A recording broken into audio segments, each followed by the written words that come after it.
नमस्कार, good morning, सुप्रभात। मैं हूं आपके साथ रवि मिश्रा। ये करते हैं खबरों की शुरुआत। सबसे पहले इस वक्त की बड़ी ब्रेकिंग न्यूज। हिज़्ब हमलों के बाद स्पेशल अलर्ट पर आईडीएफ सेना प्रमुख पहुंचे लेबनान बॉर्डर। आईडीएफ की लेबनान में ग्राउंड ऑपरेशन की तैयारी। नेतन्याहू के साथ सेना प्रमुख की आपात बैठक। उत्तरी इजरायल में तैनात अतिरिक्त डिफेंस सिस्टम।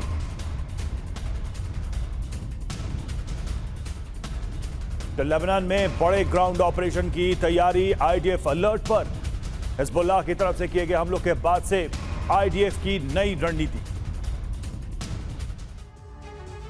तो अरब में महासंग्राम शुरू हो चुका है। यह जंग अब पूरे अरब में फैलने वाली है। हिजबुल्लाह सहित बाकी प्रॉक्सी संगठनों के 5 लाख लड़ाके इजरायल के साथ जंग के लिए तैयार है। ये वही लड़ाके हैं जिन्होंने बरसों बरस सीरिया, लीबिया और इराक में अमेरिका के साथ जंग लड़ी। नसरुल्लाह ने इजरायल के अहम ठिकानों की मैपिंग पूरी कर ली है और लॉन्ग रेंज मिसाइलें तैनात हो चुकी हैं। इसके साथ ही इजरायल ने बॉर्डर पर अपनी सेना को तैनात कर दिया है, क्योंकि हिजबुल्लाह ने 11 जुलाई को इजरायल के 3 बड़े पोर्ट पर मिसाइल हमले किए और इजरायल पर हिज्ब के इस हमले को विश्व युद्ध 3 का अरब पर्ल हार्बर माना जाता है। लेबनान इजरायल सीमा ब्लू लाइन 2000 और इस पर घात लगाए हिजबुल्लाह के लड़ाके।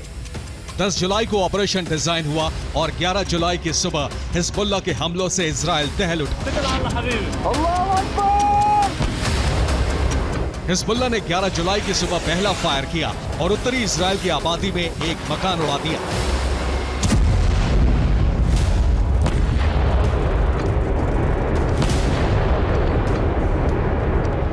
हिजबुल्लाह लड़ाकों के बैरल से दूसरा रॉकेट निकला और इजरायल की सैन्य चौकी ध्वस्त हो गई।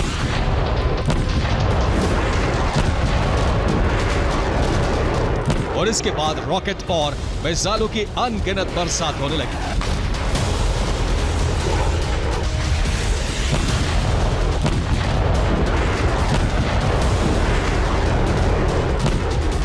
जिस जंग की आशंका से अमेरिका और इजरायल चिंतित थे वो शुरू हो चुकी है और इस जंग के लाइव प्रसारण के लिए ग्राउंड जीरो पर पहुंचने वाला दुनिया का पहला चैनल है TV9 भारतवर्ष।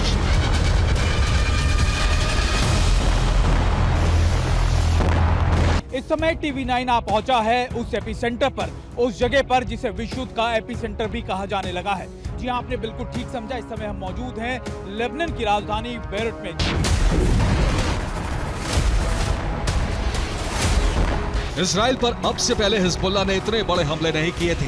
11 जुलाई की सुबह हिजबुल्लाह ने इजरायल पर रॉकेट और मिसाइलों की बरसात कर दी।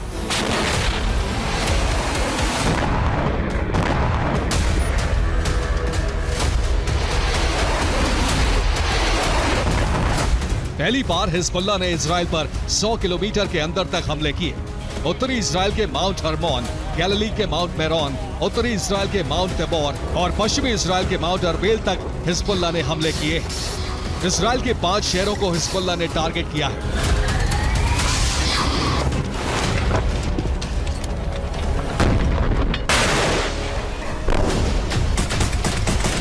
हिजबुल्लाह के 27,000 से ज्यादा लड़ाके इजरायल बॉर्डर पर तैनात हैं और रॉकेट लॉन्चर से लगातार हमले कर रहे हैं।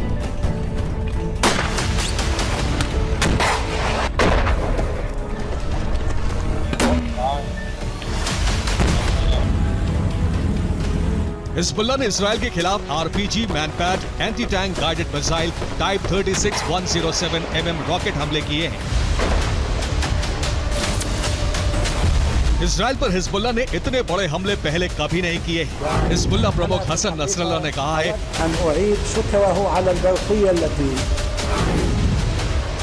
कि इजरायल अपनी पूरी ताकत लगा चुका है। अब हिजबुल्लाह के लड़ाके अपनी पूरी शक्ति के साथ तैनात हैं। इजरायल को जंग के अंजाम के लिए तैयार रहना चाहिए।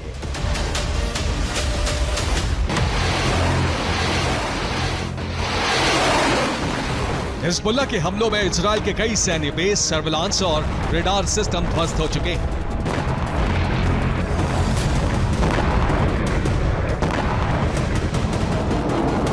ग्यारह जुलाई के हमलों में इजरायल को अब तक का सबसे बड़ा नुकसान हुआ है।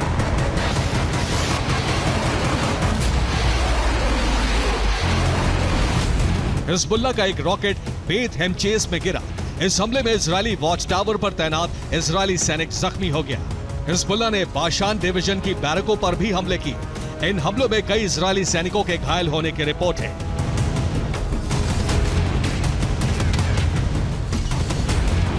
हिजबुल्लाह के इन हमलों को इजरायल और लेबनान जंग की शुरुआत माना जा रहा है और इस जंग की कवरेज के लिए TV9 भारतवर्ष लेबनान पहुंच चुका है।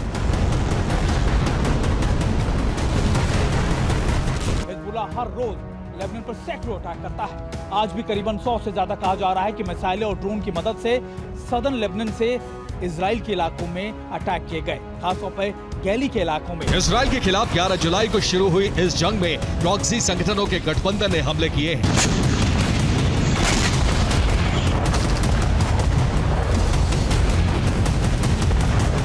देखिए किस संगठन ने इजराइल के खिलाफ कहां मोर्चा खोला और इन हमलों में इजराइल के कौन से अहम ठिकाने तबाह हुए।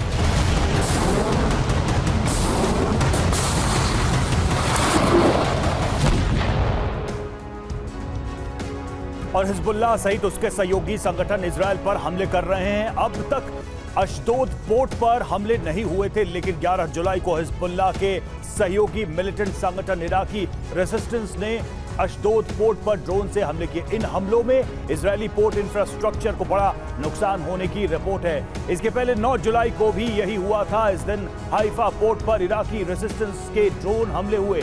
9 जुलाई को ही इराकी रेजिस्टेंस के ड्रोन इलात पोर्ट पर भी गिरे थे, वहां भी हमले हुए थे और इराकी रेजिस्टेंस के हमले में पोर्ट पर कई इजरायली जहाजों को नुकसान हुआ था। हिजबुल्लाह और इराकी रेजिस्टेंस के साथ साथ 11 जुलाई को हूती ने भी यमन से हमले किए। हूती फोर्सेस ने लाल सागर में एंटी शिप फायर की थी। इन मिसाइलों का टारगेट लाइबेरियाई झंडे वाला मालवाहक जहाज बना था और इससे पहले 9 जुलाई को हूती ने 2 मालवाहक जहाजों पर मिसाइल से हमले किए थे। इन हमलों में इजरायल और यूएस के एक मालवाहक जहाज को नुकसान हुआ था।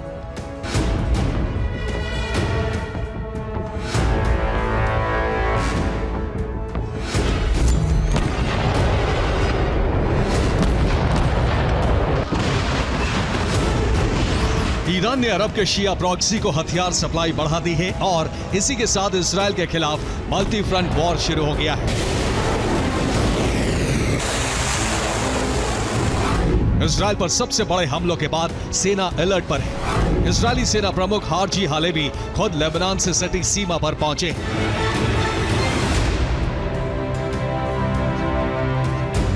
सेना प्रमुख के बॉर्डर पर पहुंचने का मतलब माना जा रहा है कि इजरायल लेबनान पर हमले को तैयार है।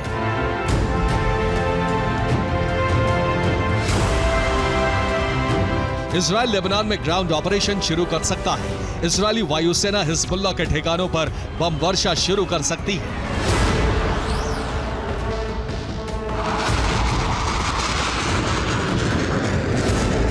इजरायली सेना प्रमुख ने इसके संकेत भी दे दिए।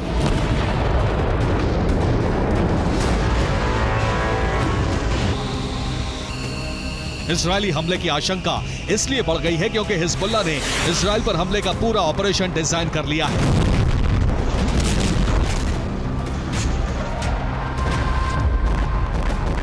हिजबुल्लाह की ड्रोन फोर्सेस ने इजरायल के अहम ठिकानों की रेकी पूरी कर ली है। हिजबुल्लाह ने अपने सैन्य सर्वेक्षण ड्रोन हुदहुद से ये रेकी की है। अब हिजबुल्लाह इजरायल के अहम ठिकानों पर मिसाइल हमले शुरू करने वाला है।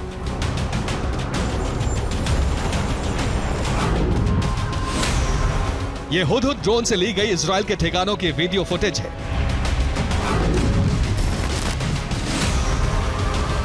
हिजबुल्लाह ने इजरायल के कर्टन मिरर, शलागिम साइट, सलाह अल शरीक, अविताल साइट के इंटेलिजेंस और अर्ली वार्निंग सिस्टम के वीडियो जारी किए हैं।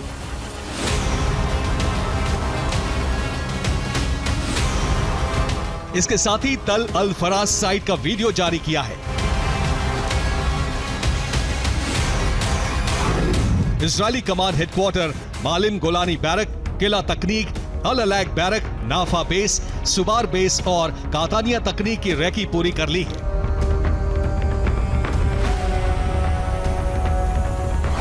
हिजबुल्लाह ने इजरायल के army base, lower cable car station सहित इजरायली सेना के इन्फेंट्री बेस हबुशित साइट का भी वीडियो जारी किया है।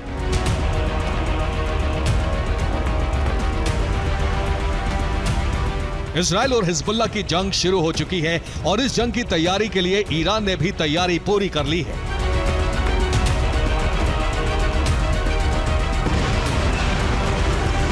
ईरान ने बैलिस्टिक मिसाइलों का प्रोडक्शन तेज कर दिया है, क्योंकि ईरान पहले ही कह चुका है कि हिजबुल्ला पर हमला हुआ तो इजराइल ईरान का सीधा युद्ध शुरू हो जाएगा। हिजबुल्ला ने ऐलान जंग कर दिया है और इस जंग को अरब विनाश का ट्रिगर माना जा रहा है। Bureau report, TV9, Bharatvarsh. बात रूस और यूक्रेन वॉर की तो ज़ैपोरिज़िया में रूस का विध्वंसक हमला, ग्रैड रॉकेट लॉन्चर से भीषण हमला किया। रूस ने यूक्रेनी ठिकानों को तबाह कर दिया।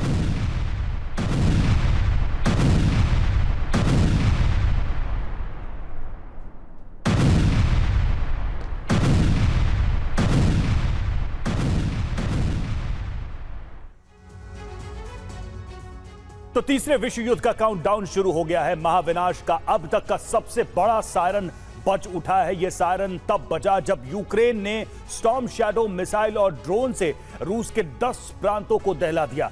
यूक्रेन ने रूस के अंदर अब तक का सबसे बड़ा काउंटर अटैक उस वक्त किया जब ब्रिटेन के नए प्रधानमंत्री स्टॉर्मर ने ऐलान कर दिया कि यूक्रेन ब्रिटिश स्टॉर्म शैडो से रूस में कहीं भी हमला कर सकता है। इसी के बाद यूक्रेन ने रूस में महावज्रपात किया। सवाल यही है कि क्या रूस में यह विध्वंस तीसरे विश्व विनाश का सबसे बड़ा कारण बनने जा रहा है? रूस में यूक्रेन ने अब तक का सबसे बड़ा हमला कर दिया है। यूक्रेन ने पहली बार एक साथ ही रूस के 10 शहरों में विनाश की बहुत बड़ी आग भड़का दी है। रूस के अंदर यूक्रेन का ये वो हमला है जो तीसरे विश्व युद्ध का सबसे बड़ा कारण बनने जा रहा है। रूस इसका बदला न सिर्फ यूक्रेन से लेगा बल्कि नेटो का अस्तित्व मिटा सकता है।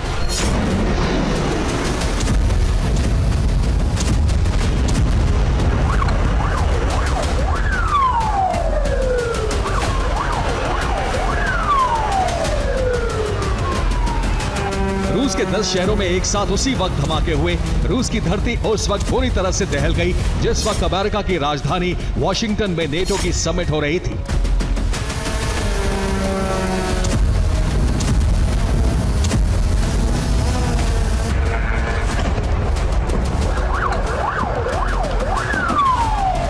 नेटो रूस को काउंटर करने के लिए प्लान बना रहा था। ठीक उसी वक्त यूक्रेनी फोर्स ने रूस में अब तक की सबसे बड़ी तबाही मचा दी।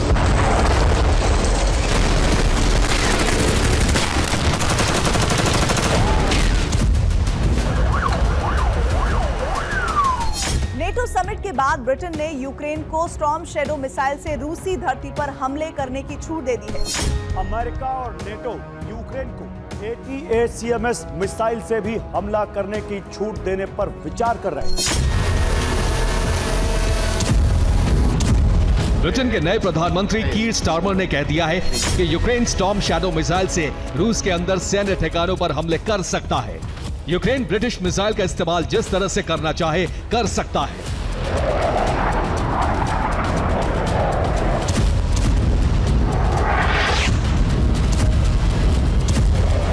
मतलब यह कि ब्रिटेन की तरफ से कोई रोक टोक नहीं है। यूक्रेन ब्रिटिश स्टॉर्म शैडो से रूस के अंदर किसी भी जगह धमाके कर सकता है।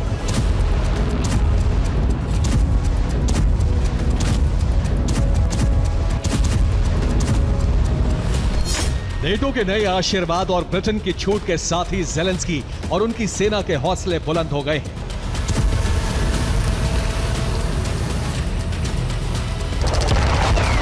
नेटो समिट में शामिल होने पहुंचे ज़ेलेंस्की ने वॉशिंगटन में ऐलान कर दिया कि वो पुतिन को खत्म कर देंगे। तो ज़ेलेंस्की की सेना ने रूस की धरती को जलाना शुरू कर दिया।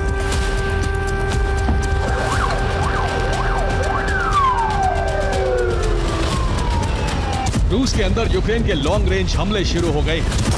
यूक्रेन ने 24 घंटे के अंदर रूस में जिस तरह के हमले किए हैं वो रूस के अंदर यूक्रेन का सबसे बड़ा हमला माना जा रहा है।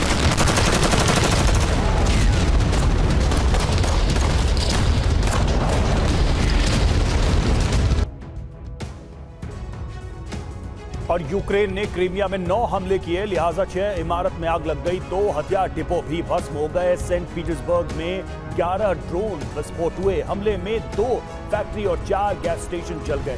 बेल्गोरोड में यूक्रेनी फोर्स ने 13 धमाके किए, 3 हथियार फैक्ट्री और 5 एनर्जी ठिकाने ध्वस्त हो गए। और वोल्गोग्राद में यूक्रेन ने 7 हमले किए, 2 पेट्रोल पंप में आग लग गई, 3 रूसी सैन्य ठिकानों का वजूद मिट गया। वहीं रोस्तोव में यूक्रेन ने 16 हमले किए। विस्फोट की वजह से 4 पावर स्टेशन और 3 हथियार गोदाम तबाह हो गए और वोरोनिश में 3 ब्लास्ट हुए। हमले की वजह से एक S-300 और 2 पंचशील एयर डिफेंस सिस्टम बर्बाद हो गए। वहीं क्रास्नोयार्स्क में 6 बार हमले किए गए। 3 इमारतों में आग लग गई। 2 पावर स्टेशन भी धधक उठे।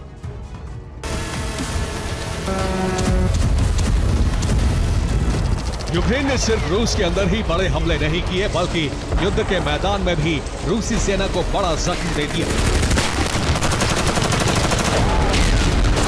युद्ध के मैदान में यूक्रेन ने जिस तरह से काउंटर अटैक किया, उससे रूसी सेना को बड़ा झटका पहुंचा है। यूक्रेन का दावा है कि 24 घंटे में उसने रूस के 1200 सैनिकों का संहार कर दिया। वहीं 2 हफ्ते में रूस के 30 टैंक, 12 एयर डिफेंस सिस्टम बर्बाद हो चुके हैं।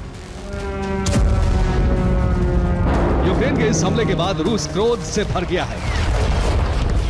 रूसी सिक्योरिटी काउंसिल के डिप्टी चीफ दिमित्री मेदवेदेव ने चेतावनी दी है कि अब या तो यूक्रेन का अंत होगा या फिर नेटो समाप्त होगा। पुतिन और उनकी सेना ने नेटो के खिलाफ ऑपरेशन शुरू करने की तैयारी भी तेज कर दी है। रूस का पहला टारगेट है ब्रिटेन। रूसी सेना लंदन को खत्म कर सकती है। अगर लंदन पर हमला हुआ तो तीसरा विश्व युद्ध शुरू हो जाएगा। Bureau report, TV9। और इधर अवदीका में यूक्रेनी सेना को बड़ी चोट। रूस ने यूक्रेन के कमांड पोस्ट को तबाह किया। आर्टिलरी हमले में यूक्रेनी कमांड पोस्ट ध्वस्त हुआ है।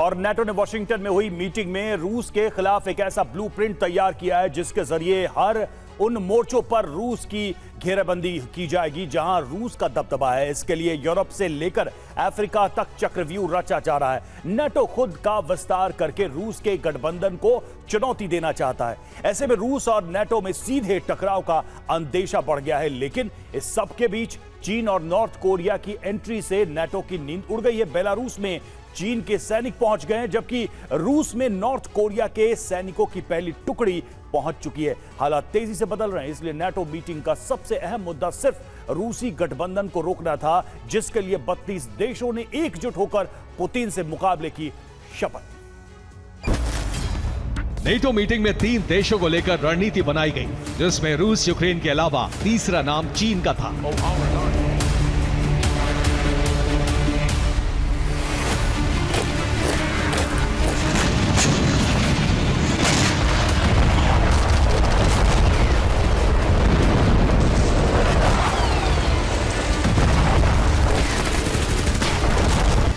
यानी नेटो समझ चुका है कि पुतिन जिस गठबंधन को तैयार कर रहे हैं वो आने वाले वक्त में नेटो के लिए नासूर बन सकता है।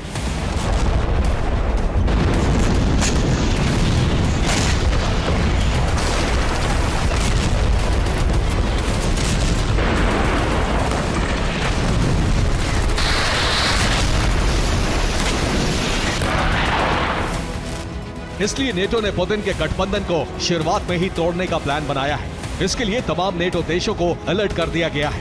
हथियारों का प्रोडक्शन बढ़ाने के लिए कहा गया है और रूस से मुकाबले के लिए तैयार रहने का फरमान जारी हो गया है।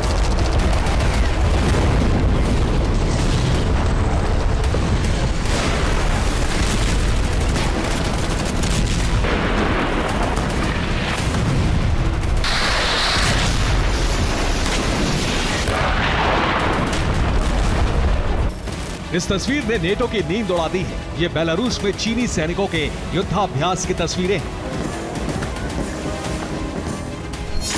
नेटो ने दावा किया है जिसमें चीनी सैनिक युद्धाभ्यास के बहाने बेलारूस में स्थायी ठिकाने बना रहे हैं और ये काम पोलैंड बॉर्डर से महज 4 किलोमीटर दूर हो रहा है।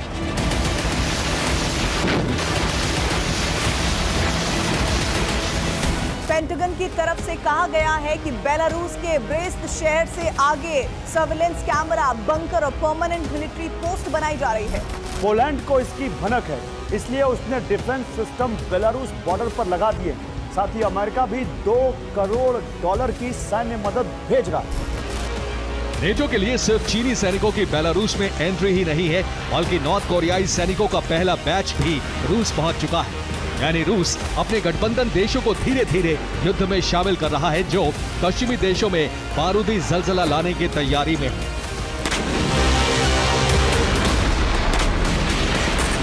वॉशिंगटन में 32 देशों ने रूस को रोकने के लिए पेंटागन के ब्लूप्रिंट पर चलने की शपथ ली और चीन रूस के बढ़ते आधिपत्य को खत्म करने के लिए एकजुट होकर आगे चलने का भरोसा दिलाया, क्योंकि रूस लगातार कई नेटो देशों को उकसाकर वोट डालने में लगा है ताकि कोल्ड वॉर का बदला लिया जा सके।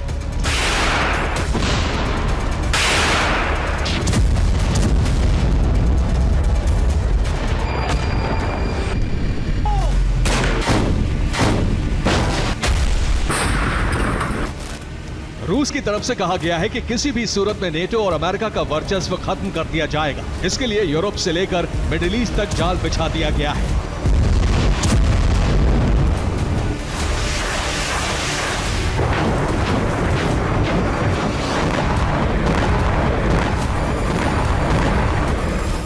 नेटो जिस प्लान पर काम कर रहा है उसमें बाल्टिक सी, ब्लैक सी, भूमध्य सागर तक अमेरिका का वर्चस्व रहे। बाल्टिक सी में काफी हद तक नेटो कामयाब हो गया है। बाल्टिक देशों से नॉर्डिक तक रूस की घेराबंदी कर सके, जबकि ब्लैक सी से लगे पूर्वी बाल्कन स्टेट्स को नेटो में शामिल करके विस्तार किया जा सके, जिससे भूमध्य सागर में भी अमेरिका का दबदबा बना रहे। हालांकि अरब में रूस ईरान के साथ मिलकर बड़ी तैयारी कर रहा है। पूर्वी बाल्कन स्टेट के कौन से देश नेटो शामिल कर सकता है, उनके नाम सुन लीजिए। बोस्निया, हर्जेगोविना, कोसोवो और सर्बिया।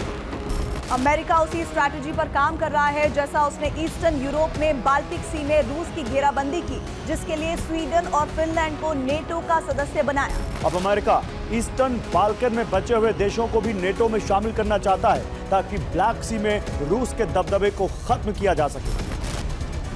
नेटो की प्लानिंग पर रूस भी पलटवार करने की तैयारी में है। रूस पहले से ही मिडिल ईस्ट में एक्टिव है। दूसरी तरफ उसने भूमध्य सागर में न्यूक्लियर सबमरीन की तैनाती करके सीधे फ्रांस और ब्रिटेन को चैलेंज किया है।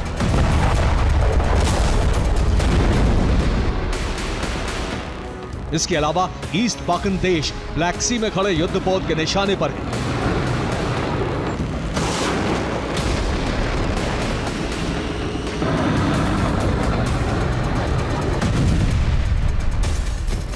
जबकि बाल्टिक सागर में रूस गॉटलैंड पर कभी भी हमला कर सकता है। वहीं कुछ दिन पहले एस्टोनिया की समुद्री सीमा में घुसपैठ करके उसने अपने इरादे भी जाहिर कर दिए।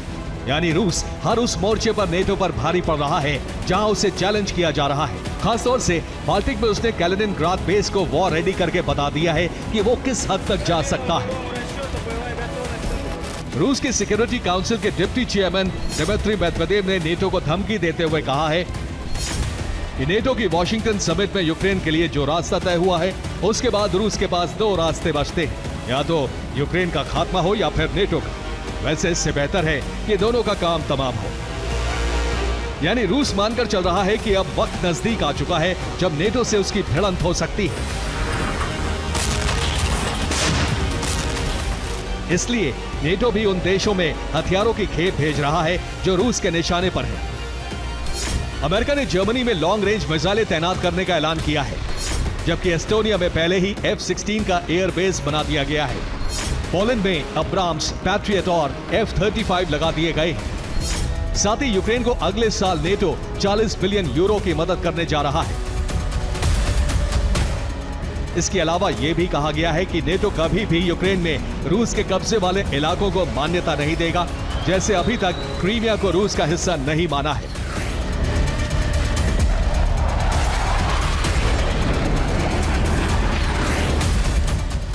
लेकिन इस सबसे ज्यादा नेटो की घबराहट की वजह रूस चीन गठबंधन है, क्योंकि अभी तक चीन खुलकर रूस के साथ नहीं आया था, लेकिन बेलारूस में वॉर ड्रिल करके चीन ने बता दिया है कि रूस चीन युद्ध के मोर्चे पर साथ लड़ने को तैयार है। यानी चीन रूस की मदद यूरोप में करेगा और रूस चीन की मदद साउथ चाइना सी में करेगा, अमेरिकी दबदबे को खत्म करने के लिए। Bureau report, TV9 Bharat. इधर इजरायल और ईरान की दुश्मनी के बीच अचानक ईरान एक युद्धपोत ईरान का डूब गया है। दावा है कि ईरान के युद्धपोत में अचानक खराबी आई और फिर मरम्मत के दौरान जहाज डूब गया। कुछ रिपोर्ट्स में इजरायल से साजिश होने का दावा किया जा रहा है। सवाल उठाए जा रहे हैं कि भारी भरकम युद्धपोत अचानक डूब कैसे सकता है। ईरान का यह युद्धपोत बहुत अधिक पुराना भी नहीं था और युद्धपोत को बनाने में 6 साल का वक्त लगा था।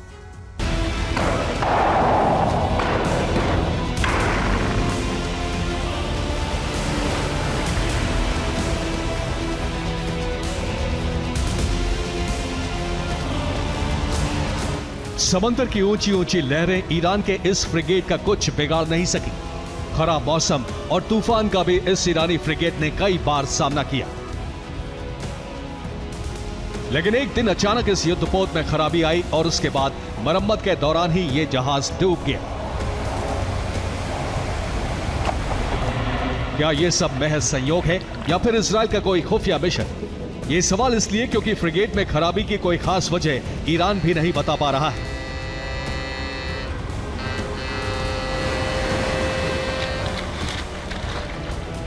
सबसे हैरान करने की बात तो यह है कि जहाज किसी ऑपरेशन के दौरान नहीं डूबा, ना ही गहरे समंदर में कोई हादसा हुआ।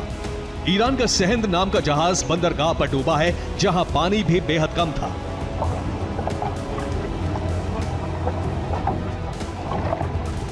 रिपोर्ट के मुताबिक हॉर्मुज जल डबरू मध्य के करीब बंदरगाह पर मरम्मत की जा रही थी। कई टैंक में पानी घुसने की वजह से जहाज का संतुलन बिगड़ गया। जहाज को रस्सी के सहारे सीधा करने की कोशिश की गई, फिर अचानक रस्सी टूटने के बाद जहाज पूरी तरह से डूब गया।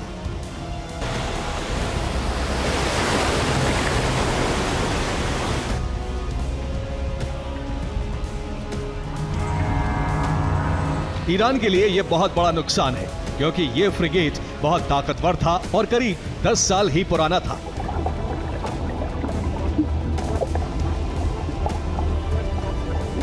$1300 टन वजनी सेहंद वॉरशिप जमीन से जमीन और सतह से हवा में मार करने वाली मिसाइलों से लैस था। युद्धपोत एयरक्राफ्ट और रडार से बचने की क्षमताओं से लैस था।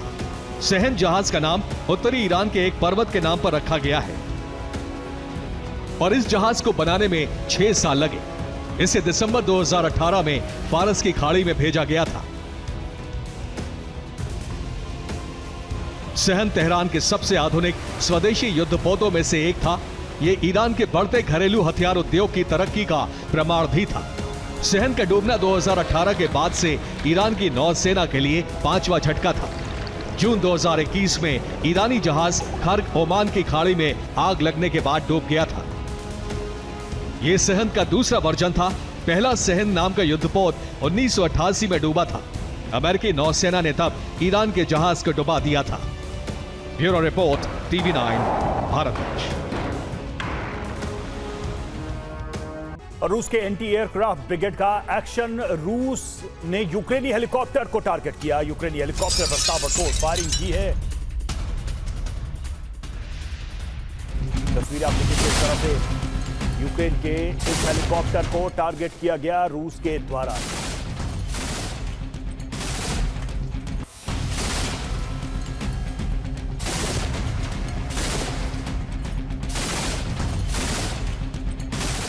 और डोनेस्क में रूसी सेना का जबरदस्त एक्शन। यूक्रेनी ठिकानों पर TAT टैंक से हमले में यूक्रेन के 17 सैनिक मारे गए।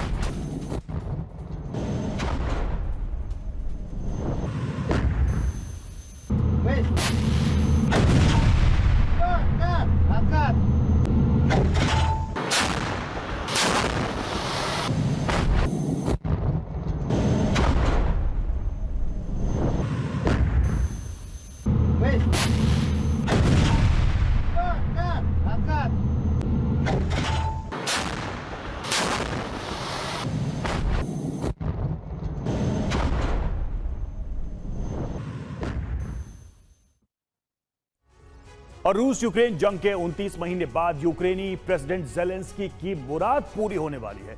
किसी भी वक्त यूक्रेन में F-16 लड़ाकू विमानों की एंट्री होने वाली है और जानते हैं इस बार नेटो के कई देश F-16 फाइटर जेट की खेप यूक्रेन को सप्लाई करेंगे। यानी ज़ेलेंस्की जिस जंगबाज की मांग महीनों से कर रहे थे, जल्द ही वो यूक्रेनी वायुसेना के बेड़े में शामिल होने वाला है।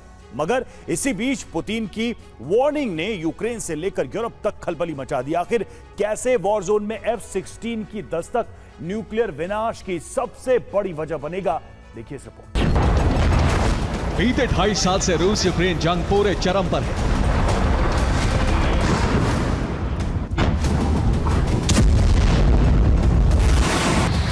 हर नए दिन प्रचंड तबाही, बारूदी कोहराम और भीषण नरसंहार की तस्वीरें दुनिया के सामने आ रही हैं।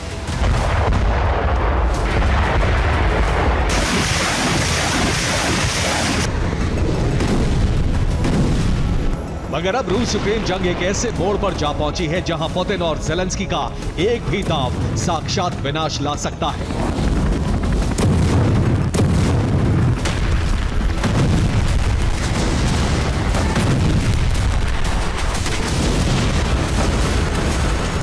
यूक्रेन ही नहीं बल्कि यूरोप में भी तबाही मचा सकता है।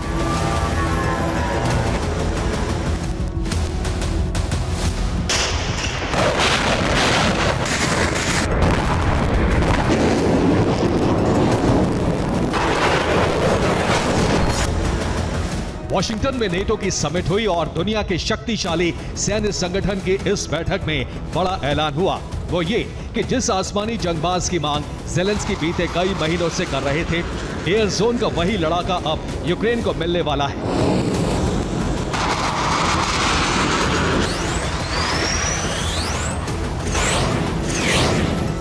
यूक्रेनी वायुसेना के बेड़े में शामिल होने वाला है। तो क्या जल्दी ही F-16 लड़ाकू विमान की खेप की पहुंचने वाली है? क्या इस जंगबाज के आने के साथ ही ज़ेलेंस्की ब्रिगेड रूस के खिलाफ सबसे विस्फोटक काउंटर अटैक का आगाज कर सकती है?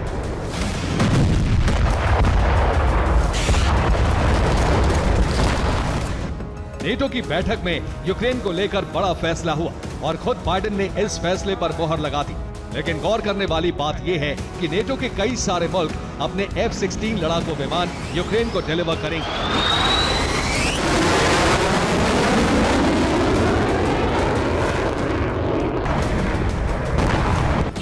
जहां डेनमार्क 19 F-16 लड़ाकू विमान यूक्रेन को डिलीवर करेगा, वहीं नीदरलैंड्स 24 F-16 फाइटर जेट यूक्रेनी वायुसेना को देगा। इसके अलावा नॉर्वे 6 F-16 फाइटर जेट यूक्रेनी सेना को सप्लाई करेगा।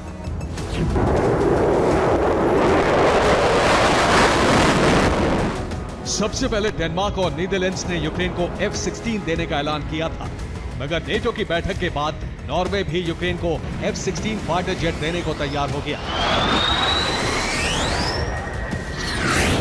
बस फिर क्या, F-16 फाइटर जेट की यूक्रेन को डिलीवरी से जुड़ी खबरों के बाद क्रेमलिन में भी खलबली मच गई है। प्रेसिडेंट पुतिन भी भड़के हुए हैं और नेटो के इस फैसले पर रूसी विदेश मंत्रालय की तरफ से बयान भी जारी किया गया है। मौजूदा वक्त में अमेरिका युद्ध माफिया ग्रुप की अगुवाई कर रहा है और इस गैंग के टारगेट पर रूस है। इसलिए पूरी प्लानिंग के साथ यूक्रेन को F-16 लड़ाकू विमान दिए जा रहे हैं ताकि यूक्रेन इस फाइटर जेट के जरिए रूसी धरती को दहला सके।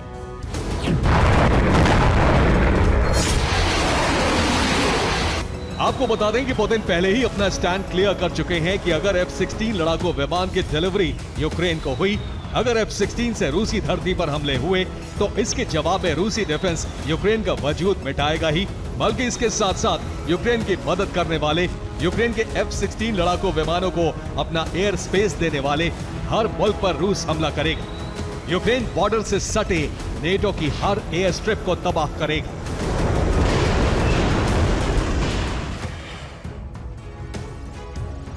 और यूक्रेनी सेना लगातार यूक्रेन के एयरबेस को निशाना बना रही है। ऐसे में यूक्रेन ने अपील की है कि उसे मिलने वाले F-16 विमान नेटो की एयर स्ट्रिप पर तैनात हो। आखिर वो एयरबेस कौन कौन से हैं, ये भी जान लीजिए। तो सबसे पहले बात पोलैंड की, जहां नेटो की 2 एयर स्ट्रिप हैं। पहली जेशॉफ एयरबेस जो कि यूक्रेन बॉर्डर से करीब 80 किलोमीटर दूर है। वहीं पोलैंड में मौजूद नेटो का दूसरा एयरबेस लवलीन है, जिससे यूक्रेन बॉर्डर की दूरी करीब 110 किलोमीटर है। मुमकिन है कि इन दोनों बेस पर F-16 विमान तैनात हो सकते हैं। इसी तरह रोमानिया में नेटो का मिहाइल कोग्लेंचानो एयरबेस है और इसकी यूक्रेन बॉर्डर से दूरी करीब 106 किलोमीटर। रोमानिया की ये एयर स्ट्रिप ब्लैक सी से भी काफी नजदीक है। पोलैंड और रोमानिया की तरह लिथुआनिया में भी नेटो का जीनिया एयरबेस है, जहां पर पश्चिम देशों से मिलने वाले F-16 लड़ाकू विमानों को खड़ा किया जा सकता है। यह इलाका बेलारूस बॉर्डर के पास मौजूद है। ठीक इसी तरह बाल्टिक देश एस्टोनिया में भी नेटो का अमारी एयरबेस है। हालांकि अमारी एयरबेस यूक्रेन बॉर्डर से काफी दूर है, लेकिन बाल्टिक सी से नजदीक होने के चलते ये भी काफी अहम ठिकाना है। ऐसे में यहां भी F-16 विमान मोर्चा संभाल सकते हैं।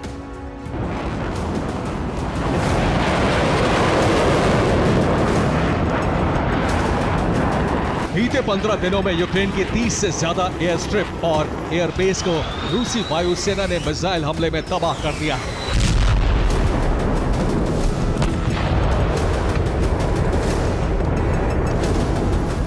रूस की घातक मिसाइलों के टारगेट पर सिर्फ यूक्रेन के एयरबेस ही नहीं बल्कि वहां तैनात लड़ाकू विमान और अटैक हेलीकॉप्टर भी हैं।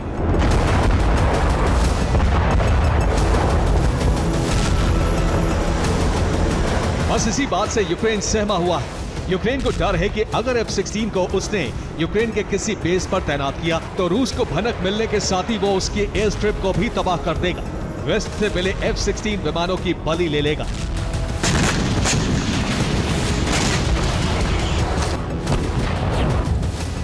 ऐसे में यूक्रेन अपने बॉर्डर से सटे नेटो की एयर स्ट्रिप पर F-16 विमान को खड़े करने की मांग कर रहा है, लेकिन रूस ने भी साफ कर दिया है कि यूक्रेन हो या फिर नेटो के देश, जहां F-16 की तैनाती होगी उस एयर स्ट्रिप को रूसी मिसाइलें तबाह कर देंगे, F-16 विमानों को जलाकर राख कर देंगे। ऐसे में सवाल उठता है कि पुतिन F-16 फाइटर जेट से इतने सहमे हुए क्यों हैं? क्यों पुतिन नहीं चाहते कि F-16 लड़ाकू विमान की खेप यूक्रेन पहुंचे? तो इसकी वजह है अमेरिकी आसमानी जंगबाज का दमखम।